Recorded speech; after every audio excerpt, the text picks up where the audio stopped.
Hello, my friends. Today we will read a new book, and the title of our book is Curious George Goes to a Chocolate Factory. Who do you think George is? That's right, George is this little monkey right here. He's a character in this book. Let's see what the book is about. This is George. George was a good little monkey and always very curious. One day, George went for a drive with his friend, the man with the yellow hat. So, monkey's name is George, and this is the man with the yellow hat, and George was curious. My friends, what does it mean to be curious? I think curious means when you really want to find out things when you don't understand them. So, if I don't know what something is or how it works, I'm very curious about it. So, I want to find out things. Look, George, the man said, there is a store in that chocolate factory. Let's stop for a treat. George loved chocolates. Do you like chocolates, my friends?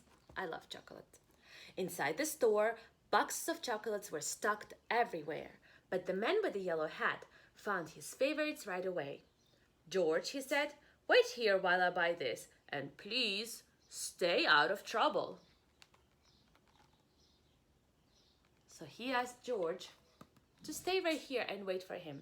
Do you think George will stay and wait? Well, remember, he's very curious. George looked around the store. He saw chocolate-covered cherries and fudge-flavored lollipops.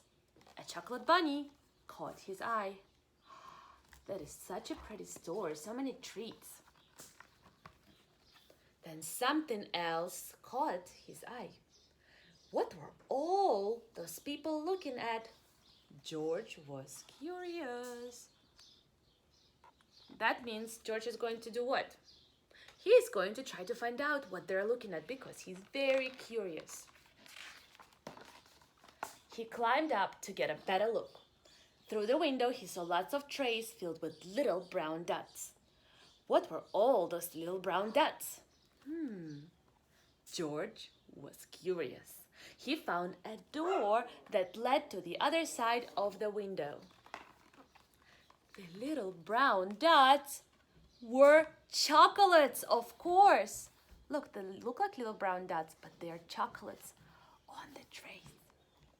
A tour guide was showing a group of people how to tell what was inside the chocolates by looking at the swirls on top. This little swirl means fudge. The one that says that this one says that caramel is inside, and the swiggle is for marshmallow. This is the squiggle for truffle. This one is for nougat. The sideways swirl is for orange fluff. And this one is for George's favorite, banana cream. George followed the tour group until they came to a balcony overlooking a room where the chocolates were made. Look, this is where the chocolates are made. Down below, busy workers picked the candy off the machines and put them in boxes. See the boxes right here? And this is where they pick the candy off.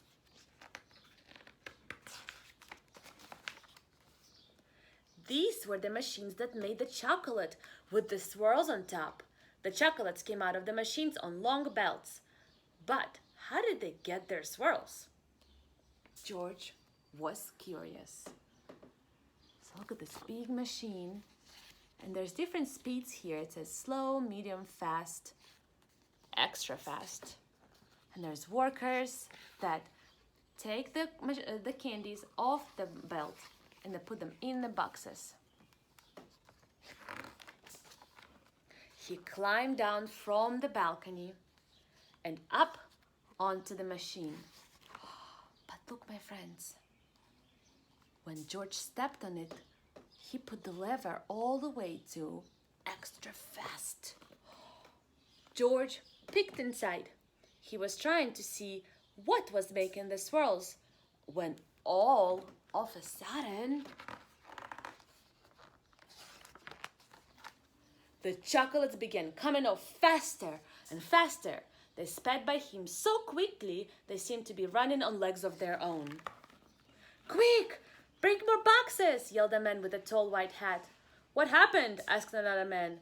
Nobody answered. Nobody knew what happened, and everybody was so busy that no one noticed George. My friends, what do you think happened? Why did the conveyor start going so fast all of a sudden?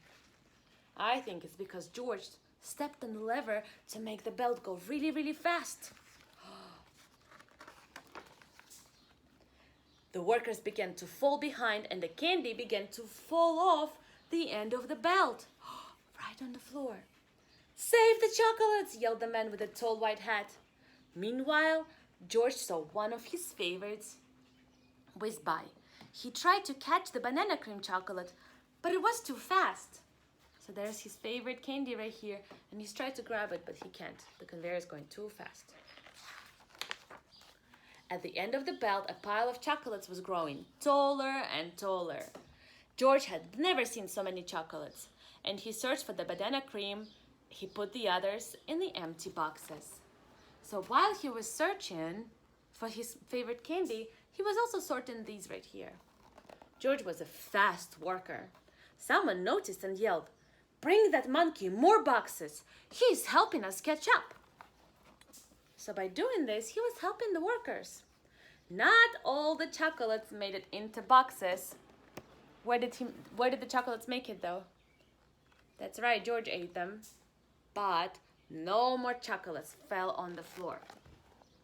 So George now ate a lot of chocolates. What kind of chocolates do you think he ate the most? I think he ate banana cream. Just when George and the workers were all caught up, the tour guide ran in with the man with the yellow hat. Remember, that was his friend. "Get that monkey out of here," she yelled. "He's ruining our chocolates." "But this little monkey saved the chocolates," explained the workers. The man with the white tall hat said to George, "You may have caused us some trouble, but you were a speedy little monkey. You deserve a big box of candy for all your help." Let's look at George. How does he feel? Does he want some chocolates? He's kind of holding onto his tummy. George was glad he was not in trouble, but he did not take the chocolates. My friends, why do you think George did not take the chocolates? I think it may be because he already ate so many. Back in the parking lot, the workers waved goodbye as George and his friend got into their little blue car. "George, are you sure you don't want any chocolates before we leave?" asked the man with the yellow hat. George was sure. The end. So my friends, the title of the book is Curious George Goes to Chocolate Factory. Remember we said what the word curious means. Curious means you are really wondering about some things and you want to find out how they work or what they are, and you go to different places. So this time, where did George go?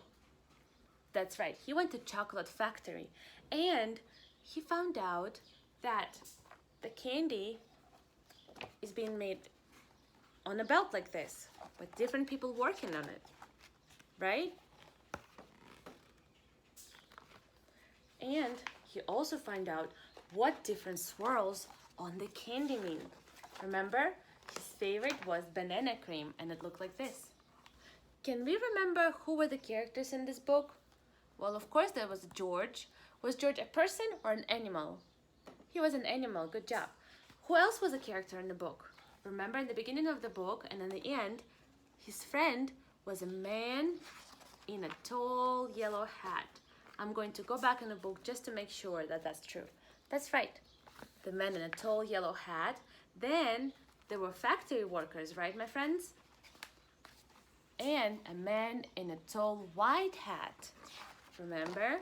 Do you remember any other characters from the book?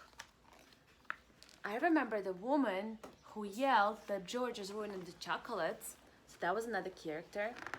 All right, my friends. So the story began by George coming to the chocolate factory and he was just curious about how all that candy is being made, right? And then what happened? What was the problem in the story? That's right, George, by mistake, by accident, he switched the lever to the extra fast speed, and the candy started falling off the conveyor. So that was the problem in the story. What was the resolution? What happened so the problem is solved? That's right, George helped the factory workers to sort the candy, and he also ate a lot of it. And how did the story end? Right, my friends, in the end of the story, the man in a tall white hat gave George some candy to thank him for his work. Did George take the candy? No, he didn't, because he was too full, I think. And that was the ending. All right, my friends, this is everything for today. Thank you for being good listeners. I will see you next time. Goodbye.